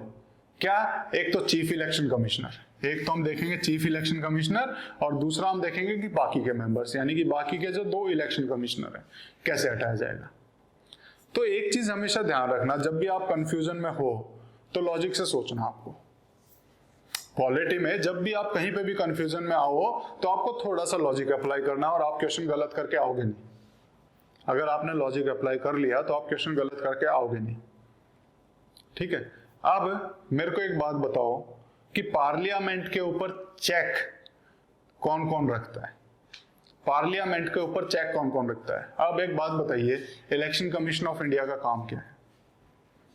इलेक्शन कमीशन ऑफ इंडिया का काम क्या है? इलेक्शन करवाना, प्लस जो मेंबर डिस्क्वालीफाई हो रहे हैं उनके लिए प्रेसिडेंट को एडवाइस करना है, गवर्नर को एडवाइस करना। बताया था, बिल्कुल आपको याद आया होगा। तो एक तरह से हम कह सकते हैं ये डायरेक्टली या इनडायरेक्टली चेक कर रहा है उन्हें, उनको कहीं ना कहीं चेक रखे हुए, मतलब उनको एकदम से हम ये नहीं कह सकते कि टायरनी में या निरंकुश होने से बचाता है। कहीं ना कहीं से इसके ऊपर चेक एंड बैलेंस रखने का काम कर रहा है पार्लियामेंट के ऊपर इलेक्शन कमीशन ऑफ इंडिया। क्योंकि जब भी इलेक्शन चल रहे होते हैं तो उस टाइम पे सुप्रीम पावर में इलेक्शन कमीशन ऑफ इंडिया होता है। जब भी इलेक्शन होते हैं तो उस टाइम पे सबसे ज्यादा अगर किसी के पास पावर होती है तो वो होता है election commission of India, election के दौरान। तो उस टाइम पे इससे ज्यादा पावर किसी की नहीं होती। तो हम कह सकते हैं कि एक तरह से ये चेक में रखने का काम करता है, बिल्कुल कह सकते हैं। दूसरा, कैग ऑडिटिंग कर रहा है। ऑडिटिंग करके ये पार्लियामेंट को किसी न किसी तरह चेक में रखने का काम कर रहा है, चेक एंड बैलेंस का काम कर रहा है कि तुम पैसे कहीं इधर उधर ना खर्च कर दो, ज्यादा ना खर्च कर दो। ये चेक करके बताता है पूरी पब्लिक को, हालांकि पब्लिक को तो नहीं, वो उन्हीं को रिपोर्ट देता है। लेकिन कहीं ना कहीं हम कहें कि पार्लियामेंट के ऊपर चेक एंड बैलेंस का काम कर रहा है, बिल्कुल कर रहा है। यूपीएससी तो सिर्फ एक रिक्रूटिंग एजेंसी है, इसकी रिकमेंडेशन भी बाइंडिंग नहीं है। तो क्या ये चेक एंड बैलेंस का काम कर रहा है? तो हम कहेंगे नहीं, ये कोई चेक एंड बैलेंस का काम नहीं कर रहा है, ये तो सिर्फ रिकमेंडेशन देता है। मानना ना मानना हो पार्लियामेंट की मजबूरी। क्लियर है? तो अगर मैं इस हिसाब से देखूं तो तो किसका रिमूवल ज्यादा मुश्किल होना चाहिए, किसको ज्यादा इंडिपेंडेंस मिलनी चाहिए? तो आपको पता लगेगा कि इन दोनों को ज्यादा इंडिपेंडेंस मिलनी चाहिए, इलेक्शन कमीशन ऑफ इंडिया को, कैग को। क्योंकि पार्लियामेंट को जब तक आप चेक कर रहे हो तो वो आपको हटाने के लिए उतनी जल्दी तैयार रहेंगे, तो इसीलिए इनको हटाना उतना ही मुश्किल करना पड़ेगा इसकी बजाय, क्योंकि ये तो चेक नहीं कर रहा है तो इसको किस लिए हटाएंगे? तो इसीलिए इनको हटाना ज्यादा मुश्किल हो जाएगा, इसको कम हो जाएगा। क्यों? क्योंकि वो चेक रख रहे हैं, उनके ऊपर बैलेंस, चेक एंड बैलेंस का काम करते हैं पार्लियामेंट के ऊपर। तो इसीलिए जब आप देखेंगे तो इनका जब रिमूवल अगर आप देखेंगे तो इलेक्शन कमीशन ऑफ इंडिया के चीफ इलेक्शन कमिश्नर को सिर्फ उसी तरीके से हटाया जा सकता है जैसे हम किसी सुप्रीम कोर्ट के जज को हटाते हैं। और सुप्रीम कोर्ट के जज को कैसे हटाते हैं इसके ऊपर मैंने बहुत डिटेल में, जब हम सुप्रीम कोर्ट कर रहे थे, डिस्कशन किया हुआ है, बहुत डिटेल में किया हुआ है। दो ही कंडीशन है, प्रूव्ड मिसबिहेवियर या फिर इनकैपेसिटी। सिर्फ इन दो कंडीशंस पे chief election commissioner of India को हम हटा सकते हैं। कैसे? वही सेम प्रोसीजर जैसे सुप्रीम कोर्ट के जज को प्रेसिडेंट हटाएगा, लेकिन कब हटाएगा? जब दोनों हाउसेस स्पेशल मेजॉरिटी के साथ ये बताएंगे कि इसको हटाना है। तो दोनों हाउस स्पेशल मेजॉरिटी से क्लियर करेंगे तभी इसको हटाया जा सकता है कि नहीं? है मुश्किल। क्यों रखा मुश्किल? क्योंकि ये कहीं ना कहीं पार्लियामेंट को चेक एंड बैलेंस में रखता है। ऐसे ही कैग भी रखता है, तो कैग का भी सेम प्रोसीजर है, कैग को भी ऐसे ही हटाया जा सकता है जैसे सुप्रीम कोर्ट के जज को। समझ में आया इनको ऐसे क्यों हटाते हैं? लॉजिक के साथ समझा होगा, बिल्कुल आसान हो जाएगा, बिल्कुल ठीक है। अब उसके बाद मैंने अदर्स की बात कही थी। चीफ इलेक्शन कमिश्नर को तो हम हटाएंगे जैसे सुप्रीम कोर्ट के जज को हटाते हैं। उसके बाकी जो दोनों मेंबर, अभी फिलहाल दो ही मेंबर हैं, बाकी जितने मेंबर होंगे, अभी फिलहाल दो हैं, तो बाकी के जो इलेक्शन कमिश्नर हैं उनको अगर हटाना है तो उनके लिए जरूरी नहीं है आप वैसे हटाओगे, उनके लिए हटाना कुछ नहीं। चीफ इलेक्शन कमिश्नर जिस दिन रिकमेंड करेगा, चीफ इलेक्शन कमिश्नर की रिकमेंडेशन पे इन दोनों को हटाया जा सकता है। क्लियर है? इतनी चीजें आपको क्लियर रखनी है कि क्यों? क्योंकि मेन जो मैंडेटरी है ना वो हमारा चीफ इलेक्शन कमिश्नर है। हमने बोला था chief election commissioner and other members, और अदर मेंबर्स का साइज कौन डिसाइड कर रहा है? प्रेसिडेंट। तो एक भी कर सकता है, चार भी कर सकता है, पांच भी कर सकता है, लेकिन चीफ इलेक्शन कमिश्नर तो होना ही चाहिए। तो मैंडेटरी है इसलिए उसका मुश्किल कर दिया। बाकियों को तो प्रेसिडेंट चाहे तो फिर अपॉइंट कर लेगा, है ना? तो इसीलिए बाकियों को तो सिर्फ इसकी मंजूरी पे, किसकी? चीफ इलेक्शन कमिश्नर से पूछ के प्रेसिडेंट हटा सकता है। क्लियर? ये चीजें क्लियर होनी चाहिए। इसका देख लिया, इसका देख लिया। यूपीएससी और एसपीएससी के मेंबर्स को कैसे हटाया जा सकता है? तो इनको हटाने के लिए कोई ज्यादा वो नहीं चाहिए, कुछ ग्राउंड्स दिए हुए हैं। मतलब इतना आसान भी नहीं है कि आपने मतलब प्रेसिडेंट की मर्जी है और हटा दिया, नहीं। कुछ ग्राउंड्स हैं जिनके बेसिस पे इनको हटाया जा सकता है। क्या ग्राउंड्स हैं? तो वो ग्राउंड्स आपको पता होने चाहिए। एडजस्ट एज इंसॉल्वेंट, ठीक है, या तो बैंकरप्ट हो गया हो। कोई भी आदमी जब बैंकरप्ट हो जाता है तो ज्यादा चांसेस होते हैं उसके करप्शन में आने के। तो इसीलिए इस कंडीशन में उसको हम कह सकते हैं कि यहाँ पे उसका एक ग्राउंड बन जाएगा हमारा हटाने का, एडजस्ट एज इंसॉल्वेंट, जब वो बैंकरप्ट हो जाए। इनफर्मिटी ऑफ माइंड और body,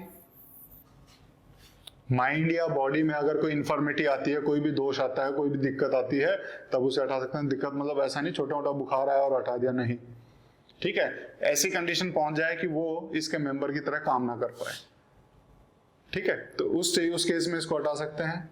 engages in employment outside office, कि यूपीएससी में काम कर रहा है, एसपीएससी के मेंबर की तरह काम कर रहा है, लेकिन बाहर भी कहीं ना कहीं किसी कंपनी में और वहां पे मैनेजर की पोस्ट पे या कहीं बैठा हुआ है, तो बाहर भी उसको एम्प्लॉयमेंट चाहिए और यहाँ भी चाहिए। जब इस तरह की कंडीशन पाई जाती है तब भी। इसके अलावा एक कंडीशन और है। एक कंडीशन क्या है? मिसबिहेवियर। एक कंडीशन क्या है? मिसबिहेवियर। अब आप एक चीज बताइए, बैंकरप्ट है, आप खाते की वो लिस्ट देख ली और पता लग गया बैंकरप्ट, हटा सकते हो, कोई इजी बात है। ये तो डॉक्टर भी बता देगा कि हाँ सही में माइंड इसका खराब हो गया है, बॉडी इसकी खराब हो गई है, डॉक्टर बता देगा, ठीक, कोई बात नहीं, यहाँ से भी हो जाएगा। ये भी पता लग जाएगा, जब बाहर से पता लग गया एम्प्लॉयमेंट है, इसके भी सबूत मिल जाएंगे। मिसबिहेवियर को आप कैसे बताओगे? मिसबिहेवियर तो किसी के खिलाफ झूठा आरोप भी लगा सकते हो कि नहीं इसने मिसबिहेव किया, तो कैसे हटा देंगे? नहीं, मिसबिहेव में आपको प्रूव करना पड़ेगा। तो मिसबिहेवियर में आपको एक सेफ्टी दी हुई है क्या, कि सुप्रीम कोर्ट इंक्वायरी करेगा। सुप्रीम कोर्ट की इंक्वायरी यहाँ पे नेसेसरी हो जाएगी, और सुप्रीम कोर्ट जब बताएगा कि हाँ ये मिसबिहेवियर का केस है, यहाँ पे ध्यान रखना, सुप्रीम कोर्ट इस केस में जो मिसबिहेवियर की जो इंक्वायरी करेगा, इसके बाद जो ये रिकमेंडेशन देगा, वो रिकमेंडेशन बाइंडिंग होती है प्रेसिडेंट पे। हाँ बोलेगा तो उसको हटाना पड़ेगा, ना बोलेगा तो नहीं हटेंगे। क्लियर है? यहां पे जो ये रिकमेंडेशन देगा सुप्रीम कोर्ट, ये रिकमेंडेशन बाइंडिंग होती है प्रेसिडेंट पे। क्लियर है? ये चीज ध्यान रखना। तो क्यों मिसबिहेवियर के केस में सुप्रीम कोर्ट की इंक्वायरी नेसेसरी है, समझ में आया होगा आपको, क्योंकि ये प्रूव करने के लिए कहीं ना कहीं हमें कोई रिस्पॉन्सिबल आदमी को बैठाना पड़ेगा। बाकी तो हम देख के बता सकते हैं, ये चीजें कहीं से भी प्रूव हो सकती हैं, लेकिन मिसबिहेवियर को प्रूव करने के लिए किसी रिस्पॉन्सिबल एजेंसी को बैठाना पड़ेगा, और सुप्रीम कोर्ट से अच्छा ही रिस्पॉन्सिबल एजेंसी क्या है? क्लियर है? तो रिस्पॉन्सिबल क्या है? मिसबिहेवियर। अब जब मिसबिहेवियर से हटा सकते हैं, तो कौन सा मिसबिहेवियर? जोर से आवाज में बात कर ली, क्या है मिसबिहेवियर? क्या इस बेस पे हटा दें? अगर ऐसा हो जाता तो पता नहीं कितने केस होंगे, है ना? तो इसीलिए मिसबिहेवियर को डिफाइन करना बड़ा जरूरी था। इसीलिए कॉन्स्टिट्यूशन में मिसबिहेवियर को डिफाइन किया गया। क्या डिफाइन किया गया? पहला बोला कंसर्न और interested in contract and agreement made by government of India और गवर्नमेंट ऑफ स्टेट। किसी भी कॉन्ट्रैक्ट में गवर्नमेंट ऑफ इंडिया के या गवर्नमेंट ऑफ स्टेट गवर्नमेंट के किसी भी कॉन्ट्रैक्ट में अगर ये इंटरेस्टेड दिखाई दे कि कोई बंदा उसमें इंटरेस्ट ले रहा है कि वो कॉन्ट्रैक्ट मिल जाए या कुछ हो जाए, कोई भी इस तरह का, जब उसे मतलब कहीं ना कहीं उसका लालच दिखाई दे किसी साइड में, तो उसको मिसबिहेवियर मानेंगे।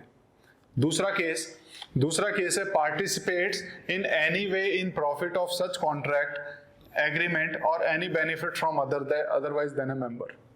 जो उसको एज ए मेंबर रहते हुए जो पेमेंट मिलनी है, उसके अलावा वो किसी और ऐसी चीज में एंगेज होता है, किसी ऐसी चीज में मिल जाता है जिससे उसे एक्स्ट्रा प्रॉफिट हो रहा हो। कि मान लो बाहर किसी से बात चल रही है कि ठीक है यार, मैं अगले महीने पेपर है और मैं तुझे 2-4 क्वेश्चन बता दूंगा, तुम मुझे इतने पैसे दे देना। ये भी तो एक हम कह सकते हैं कॉन्ट्रैक्ट या एग्रीमेंट है, जो कि उसका एज ए मेंबर की पेमेंट से कहीं ना कहीं बाहर उसका जो बात हो रही है, तो ये भी मिसबिहेवियर के केस में आ जाएगा। तो मिसबिहेवियर को क्लियरली डिफाइन किया गया है हमारे कॉन्स्टिट्यूशन में। क्लियर है? ये चीजें आपको पता होनी चाहिए। तो ये हमने रिमूवल देखा। इन दोनों को तो एज ए सुप्रीम कोर्ट जज हटा सकते हैं, चीफ इलेक्शन कमिश्नर को और कैग को। चीफ इलेक्शन कमिश्नर के अलावा 2 इलेक्शन कमिश्नर, उसको प्रेसिडेंट हटा सकता है, लेकिन किससे पूछ के? चीफ इलेक्शन कमिश्नर से। ठीक है, ये ध्यान रखना। इनको कैसे हटाया जा सकता है? इनको प्रेसिडेंट हटा सकता है। क्या क्या तरीके हैं ऑलरेडी हमने पढ़ा। सबसे पहला कि बैंकरप्ट हो गया हो, माइंड या बॉडी में कोई दिक्कत आ गई हो, ठीक है, वो उसके फंक्शन ना कर पा रहा हो ढंग से। और तीसरा हमने बताया कि वो ऑफिस से बाहर किसी एम्प्लॉयमेंट में एंगेज्ड हो। और चौथा एक क्या बताया कि वो मिसबिहेवियर के केस में, और मिसबिहेवियर के केस में सुप्रीम कोर्ट की इंक्वायरी। इनमें सेम है यूपीएससी और एसपीएससी। इसको बेसिकली ध्यान रखना कि ये एसपीएससी में इसके मेंबर्स को या चेयरमैन को लगाता बेशक गवर्नर है, लेकिन हटा सिर्फ प्रेसिडेंट सकता है। ठीक है, ये चीज इसमें ध्यान रखना। इसलिए दोनों को मैंने यहाँ कॉमन रखा हुआ, जहां अलग थे वहां मैंने अलग किया हुआ था। जब लगाने की बात आ रही थी तो इसको प्रेसिडेंट अपॉइंट कर रहा था, इसको गवर्नर अपॉइंट कर रहा था, लेकिन हटाने के मामले में दोनों को प्रेसिडेंट ही करेगा, गवर्नर यहाँ पे रोल खत्म हो जाएगा। क्लियर है? ये चीजें पता होनी चाहिए। अब उसके बाद post retirement job. Election commission of India, क्या रिटायरमेंट के बाद दूसरी जॉब ले सकते हैं स्टेट गवर्नमेंट या गवर्नमेंट ऑफ इंडिया के अंडर? बिल्कुल ले सकते हैं। यहाँ पे कोई रेस्ट्रिक्शन नहीं है, कोई भी रेस्ट्रिक्शन नहीं है। और इसीलिए हम कहते हैं इसकी सबसे बड़ी वो हम कहते हैं कि जब हम कुछ कमी निकालते हैं कि इलेक्शन कमीशन ऑफ इंडिया में कॉन्स्टिट्यूशन में क्या कमी छोड़ी हुई है, तो इंडिपेंडेंस के लिए बड़ा जरूरी हो जाता है। जब हम किसी बॉडी को इंडिपेंडेंट बनाना चाहते हैं तो उसके लिए बड़ा जरूरी है कि उसकी पोस्ट रिटायरमेंट जॉब पे रेस्ट्रिक्शन लगाई जाए, नहीं तो उस चीज के फेवर के लिए किसी और बॉडी का फेवर करेगा पक्का। तो यहाँ पे हमने देखा कि इसके पोस्ट रिटायरमेंट जॉब पे कोई भी रेस्ट्रिक्शन नहीं लगाया गया। ये कहीं पे भी कोई भी इसको जॉब मिल सकती है, जॉब ये कर सकता है। उसके बाद कैग, कैग का देखेंगे तो कैग को बेसिकली स्टेट गवर्नमेंट या फिर अगर हम देखें तो गवर्नमेंट ऑफ इंडिया के अंडर कोई भी जॉब नहीं कर सकता। गवर्नमेंट ऑफ इंडिया के अंडर या स्टेट गवर्नमेंट के अंदर ये कोई जॉब नहीं कर सकता है, क्योंकि ये उन्हीं को चेक करता है। बाई चांस पता चला किसी गवर्नमेंट एजेंसी में गया है और वहां जाके बोले ठीक है तुम्हारी गड़बड़ है लेकिन मैं नहीं दिखा रहा हूं, मुझे जॉब के बाद रख लेना, मुझे यहाँ पे बोल सकता है, बोलना चाहे तो, क्योंकि इसके पास पावर है वहां पे उस टाइम पे।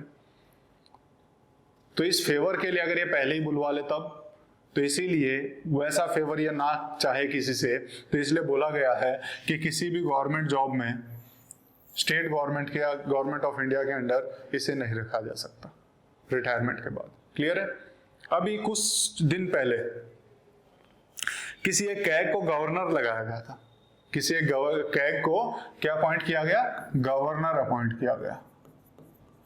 तब उसके खिलाफ सुप्रीम कोर्ट में चैलेंज हुआ कि यहां तो आपने लिखा हुआ है, यहां तो आपने लिखा हुआ है कि आप जो है किसी भी कैग को रिटायरमेंट के बाद गवर्नमेंट जॉब में, गवर्नमेंट ऑफ इंडिया के या स्टेट गवर्नमेंट के अंडर किसी जॉब में नहीं रख सकते, लेकिन यहां तो आपने गवर्नर अपॉइंट कर दिया। तो सुप्रीम कोर्ट ने उसमें डिसीजन दिया कि गवर्नर की जो पोस्ट है वो गवर्नमेंट के अंडर कोई जॉब नहीं है, ये एक सेपरेट कॉन्स्टिट्यूशनल पोस्ट है। ठीक है, ये सुप्रीम कोर्ट के आदेश थे। तो सुप्रीम कोर्ट के आदेश थे तो इसलिए मैं आपको बता रहा हूं कि governor is not a post under government of India या state government. Governor is itself a constitutional post. Governor जो है अपनी खुद की एक कॉन्स्टिट्यूशनल पोस्ट है। क्लियर है? ये चीज पता होनी चाहिए। अब यूपीएससी या एसपीएससी, यूपीएससी और एसपीएससी को समझने के लिए मैं थोड़ा ब्लैक स्क्रीन पे लेके चलता हूं। यहां पे अगर आप इसको समझेंगे तो थोड़ा सा दिक्कत हो जाएगी। यूपीएससी, एसपीएससी, चेयरमैन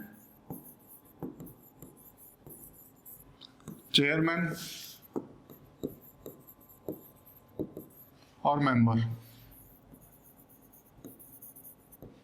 यहां पे मेंबर। इनमें अगर मैं आपसे पूछूं तो सबसे ऊंची पोस्ट पे कौन है, तो सबसे ऊंची पोस्ट पे आप बताएंगे कि यूपीएससी का चेयरमैन है। उसके बाद सेकंड नंबर पे कौन है तो आप बताएंगे कि इनका चेयरमैन है। उसके बाद थर्ड नंबर पे आप बताएंगे कि इनके मेंबर हैं। और फोर्थ नंबर पे कौन आएंगे, ये वाले मेंबर। तो मैं ऐसे लिख दूं 1 2 3 4, 1 2 3 4। बस यही आपको ध्यान रखना है कि जब पोस्ट रिटायरमेंट जॉब की जब बात की जाए,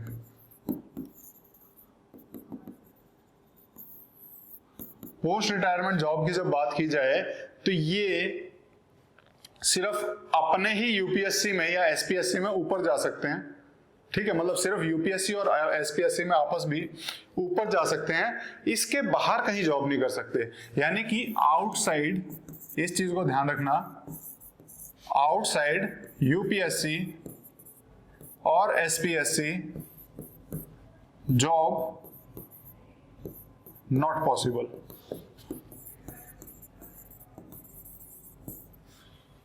ये चीज इसमें ध्यान रखना कि यूपीएससी और एसपीएससी के बाहर कोई जॉब पॉसिबल नहीं है, लेकिन विद इन यूपीएससी और एसपीएससी जॉब की जा सकती है। कैसे की जा सकती है? मान लो कि चेयरमैन कोई रिटायर हुआ, वो अब भाई वो खुद ही टॉप पोस्ट पे था, उसको रिटायर किया, तो अब कहाँ है, अब उसके लिए कोई जगह नहीं है, अब वो कहीं जॉब नहीं कर सकता, अब वो कहीं भी जॉब नहीं कर सकता है। ठीक है, ये चीज ध्यान रहोगे, बिल्कुल ध्यान रखनी है। Second, chairman of SPSC second number पे आ रहे हैं। चेयरमैन ऑफ एसपीएससी जब रिटायर होगा तो क्या करेगा, तो ये सिर्फ अपने से ऊपर वाली पोस्ट पे जा सकता है, नीचे वाली पे नहीं जा सकता, खुद वाली पोस्ट पे नहीं रह सकता। यानी कि अगर इसको चेयरमैन ऑफ यूपीएससी बनाया जाए तो ये जा सकता है, नहीं तो ये कहीं जॉब नहीं कर सकता। क्लियर है? बिल्कुल क्लियर है। Member of UPSC, member of UPSC जब रिटायर होगा तो उसके बाद या तो इसको एसपीएससी का चेयरमैन बनाया जाए, या फिर इसको एक नंबर पे क्या है, यूपीएससी का चेयरमैन बनाया जाए। तो इसको अपॉइंट किया जा सकता है, नहीं तो नहीं कर सकते, क्योंकि ये नीचे जाएगा नहीं और यहां इसको दोबारा रखेंगे नहीं। ठीक है, तो रीअपॉइंटमेंट नहीं है, सिर्फ ऊपर वाली पोस्ट पे। क्लियर है? अगर एसपीएससी का कोई मेंबर रिटायर हो रहा है, एसपीएससी का कोई मेंबर रिटायर होगा तो वापस से उस जगह नहीं आएगा, या तो उसे यूपीएससी का मेंबर बनाओ, या उसे एसपीएससी का चेयरमैन बनाओ, या फिर उसे यूपीएससी का चेयरमैन बनाओ। यानी अपने से ऊपर वाली पोस्ट दे दो, सेम पोस्ट पे नहीं रह सकता।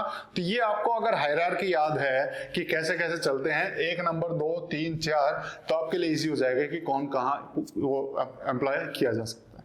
बस इतना ही आपको इसमें ध्यान रखना है, और इतना ध्यान रखेंगे तो आपके लिए ये सारी चीजें इजी हो जाएंगी। और यही चीज मैंने यहाँ पे लिखी हुई है। क्लियर है इतनी चीजें?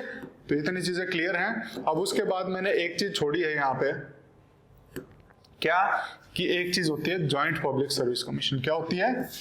जॉइंट पब्लिक सर्विस कमीशन क्या है? यूपीएससी का एक और काम होता है जो मैंने आपको नहीं बताया, कि जब स्टेट चाहे तो रिक्वेस्ट कर सकती है स्टेट को हेल्प करने के लिए कि हमें भी हेल्प कर दो हमारे रिक्रूटमेंट के लिए, तो यूपीएससी चाहे तो स्टेट को हेल्प कर सकती है उस केस में। ठीक है, एक काम ये भी था। अब जेपीएससी को जब हम पढ़ते हैं तो जेपीएससी के बारे में कॉन्स्टिट्यूशन में नहीं लिखा हुआ। जेपीएससी या जॉइंट पब्लिक सर्विस कमीशन के बारे में कॉन्स्टिट्यूशन में नहीं लिखा हुआ है, तो ध्यान रखना ये कॉन्स्टिट्यूशनल पोस्ट नहीं है, ना ही इसे बेसिकली अगर हम देखें तो एक्ट के द्वारा बनाया जाता है। ठीक है, तो इसमें क्या कर रहे हैं, बेसिकली क्या होती हैं, जब स्टेट, कोई भी 2 स्टेट या उससे ज्यादा स्टेट मिलके यूपीएससी को अप्रोच करें, 2 स्टेट या उससे ज्यादा जब यूपीएससी को अप्रोच करें कि हमारे लिए आप टेस्ट कंडक्ट कराओ, तो क्या कर सकते हैं कि वहां पे 2 स्टेट के ऊपर एक कंबाइंड जेपीएससी बनाया जा सकता है। ठीक है, जब ये यूपीएससी को तो क्या अप्रोच करेंगे, ये प्रेसिडेंट को अप्रोच करेंगे कि प्रेसिडेंट साहब हमारे अकेले के बस की नहीं है, किसी और स्टेट के साथ हमें मिला दीजिए, तो हमारे 2 के ऊपर एक किसी पब्लिक सर्विस कमीशन को लगा दीजिए। तो यहाँ पे क्या होगा, यहाँ पे जनरली क्या किया जाएगा, प्रेसिडेंट क्या करेगा, 2 स्टेट को मिला देगा, ए और बी को, और ए और बी के ऊपर मिला के एक सिंगल पब्लिक सर्विस कमीशन बना देगा और उसको बोलेगा ये हमारी क्या होगी, जॉइंट पब्लिक सर्विस कमीशन हो गया। ये क्या हो गया, जॉइंट पब्लिक सर्विस कमीशन हो गया।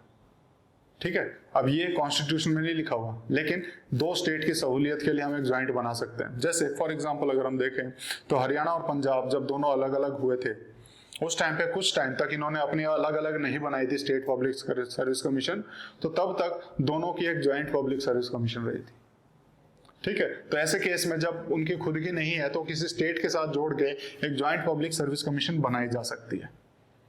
इनकी क्या टर्म्स एंड कंडीशन होंगी, तो वो चीज आपको कुछ नहीं याद रखना, जो जो यूपीएससी की टर्म्स एंड कंडीशन है वो सारी इसके ऊपर अप्लाई होंगी, सिर्फ एक चीज को छोड़ के, क्या, क्योंकि ये स्टेट के लिए बनाई जा रही है तो इनकी जो रिटायरमेंट की एज है वो क्या होगी, 62 ईयर एंड 6 ईयर्स।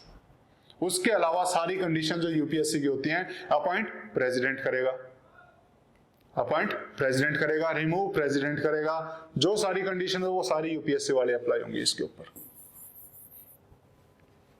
सारी कंडीशन यूपीएससी वाली अप्लाई होंगी। ठीक है, तो यहाँ पे यूपीएससी की जितनी थी वो सारी जेपीएससी की भी हो जाएंगी, सिर्फ सिवाय एक कंडीशन के। क्या है कंडीशन, वो ये कंडीशन है कि जो इसका जो एज है वो आपकी स्टेट के हिसाब से रहेगी 62 ईयर्स एंड 6 ईयर्स। तो हमने 4 जो मेजर कॉन्स्टिट्यूशनल बॉडीज थी वो हमने पढ़ी, तो उसी से रिलेटेड कुछ क्वेश्चंस कर लेते हैं अभी हम। और सबसे पहला क्वेश्चन हमारा है, chief election commissioner can be removed from office by. Chief election commissioner को हम ऑफिस से कैसे रिमूव कर सकते हैं, तो वीडियो पॉज करके आंसर देने की कोशिश कीजिए।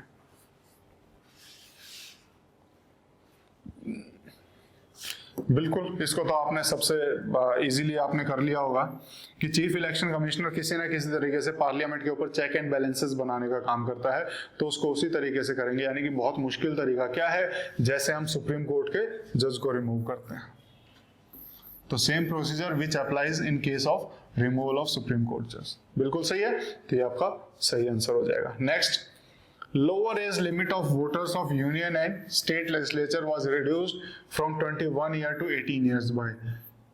हमने वोटर्स की जो एज 21 से 18 कम की है वो कौन से अमेंडमेंट एक्ट से की है? तो वीडियो पॉज करके आंसर देने की कोशिश कीजिए। बिल्कुल सही लगाया होगा। अभी पढ़ा था हमने 61st constitutional amendment act of 1989। इसके बाद क्या किया था? इसके बाद जो सिंगल मेंबर को हमारे इलेक्शन कमीशनर था उसको बढ़ा के हमने 3 मेंबर कर दिया था। 3 मेंबर इलेक्शन कमीशन हो गया था इसके बाद से, ठीक है ना। उसके बाद फिर हमने 1990 में फिर से सिंगल मेंबर कर दिया और उसके बाद फिर से 1993 में फिर से बढ़ा के हमने 3 मेंबर कर दिया और आज तक हमारा 3 मेंबर कमीशन चला आ रहा है। क्लियर है? ये चीजें क्लियर होनी चाहिए। अब which of the following election is not conducted by election commission? Election commission इनमें से किसका इलेक्शन नहीं कराता है? तो वीडियो पॉज करके आंसर देने की कोशिश कीजिए। बिल्कुल सही बताया होगा। क्या क्या कराता है? 4 चीजें बताई थी मैंने। क्या क्या? एक तो पार्लियामेंट, प्लस क्या बताया था? State legislature, plus president, plus vice president. इन 4 का इलेक्शन कमीशन कराता है। तो पार्लियामेंट में ये दोनों आ गए, प्रेसिडेंट का हो गया। लोकल बॉडीज का इलेक्शन ये नहीं कराता है। लोकल बॉडीज का कौन कराता है? State election commission. ये चीज भी मैं बता चुका हूं ऑलरेडी। कौन कराता है? State election commission. Functions of election commission of India are, इनमें से क्या क्या फंक्शंस हैं इलेक्शन कमीशन ऑफ इंडिया के? तो आप वीडियो पॉज करके आंसर देने की कोशिश कीजिए। बिल्कुल आपका मेरे ख्याल से मैंने इसका सारी पावर्स मैंने आपको बोल बोल के बताई दी थी, तो आपको पता ही होगा। तो बेसिकली इसमें इसका आंसर हो जाएगा हमारा to conduct the elections of parliament and state legislature. बिल्कुल सही बात है। पार्लियामेंट के इलेक्शन कराता है, लेजिस्लेटिव असेंबली का भी इलेक्शन कराता है।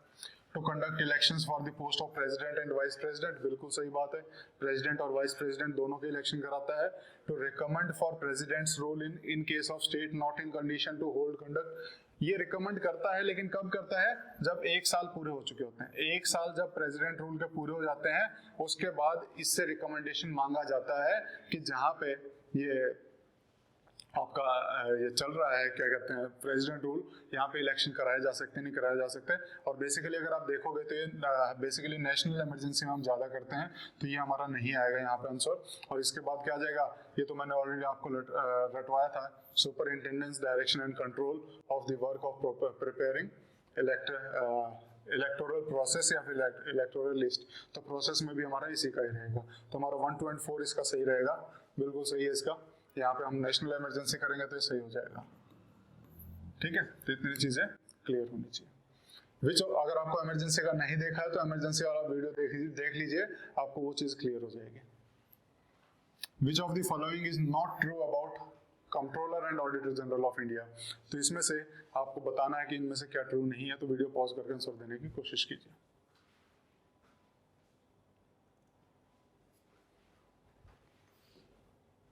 तो अपॉइंटेड बाय प्रेसिडेंट, बिल्कुल सही है। सैलरी इक्वल टू जज ऑफ सुप्रीम कोर्ट, बिल्कुल सही बात है। Disqualified for any further government office, बिल्कुल सही है। रिटायरमेंट के बाद मना किया हुआ कोई नहीं कर सकता। Can be removed by president, नहीं, removed by president but on the approval by parliament as per supreme court जज। जैसे हम सुप्रीम कोर्ट जज को रिमूव करते हैं वही प्रोसेस है। ऐसा नहीं कि सिंपल प्रेसिडेंट रिमूव कर देगा। तो इसका आंसर डी हमारा गलत हो जाएगा, बाकी सारे इसके आंसर सही है। Which of the following duties is not performed by comptroller or auditor general? इनमें से कैग के द्वारा कौन सी ड्यूटी नहीं की जाती है? तो मैंने आपको बोल के सारी बता दी थी, तो वीडियो पॉज करके आप आंसर देने की कोशिश कीजिए। बिल्कुल आपने सही बताया होगा। मैंने ऑलरेडी बताया इससे कंट्रोलर की ड्यूटी नहीं करवाते हैं। तो यहाँ पे ये रिसीट एंड इशू को नहीं करता है, सिर्फ ऑडिट करता है। कंट्रोल करने का काम नहीं इसका, सिर्फ ऑडिट करने का काम है। ठीक है, तो ये वाला हमारा आंसर इसका गलत हो जाएगा। ऑडिटिंग वाले इसके आंसर सारे सही हो जाएंगे। Chairman of joint public service commission for 2 और more state is appointed by. Joint public service commission के चेयरमैन को कौन अपॉइंट करता है? तो वीडियो पॉज करके आंसर देने की कोशिश कीजिए। बिल्कुल सही जवाब लगाया होगा, प्रेसिडेंट ऑफ इंडिया। और इसमें सिर्फ एक कंडीशन अलग होती है, क्या कि स्टेट का, इसीलिए इसका जो एज का है वो 62 है और 62 ईयर है, 6 ईयर होगा। अदरवाइज सारी कंडीशन जो यूपीएससी की होती है सेम होती है इसकी। ठीक है, तो ये चीज ऑलरेडी मैं इसको बता चुका हूँ, तो आंसर इसका ए हो जाएगा। तो ये आपका ये हो जाएगा। और इसी के साथ हमारा कॉन्स्टिट्यूशनल बॉडीज हमने मेन जो थी वो की हैं। उसके बाद नेक्स्ट जो हमारा पार्ट आएगा उसमें हम बाकी बची हुई कॉन्स्टिट्यूशनल बॉडीज को कवर करने की कोशिश करेंगे, जहाँ पे हम national commission for backward classes, scheduled caste, scheduled tribe, then उसके बाद हमारा अगर हम देखेंगे अटॉर्नी जनरल, तो ये सारे जो बचे हुए हैं तो इनको हम नेक्स्ट क्लास में कवर करने की कोशिश करेंगे। तो आज के क्लास को हम यहीं ख़त्म करते हैं। Thank you.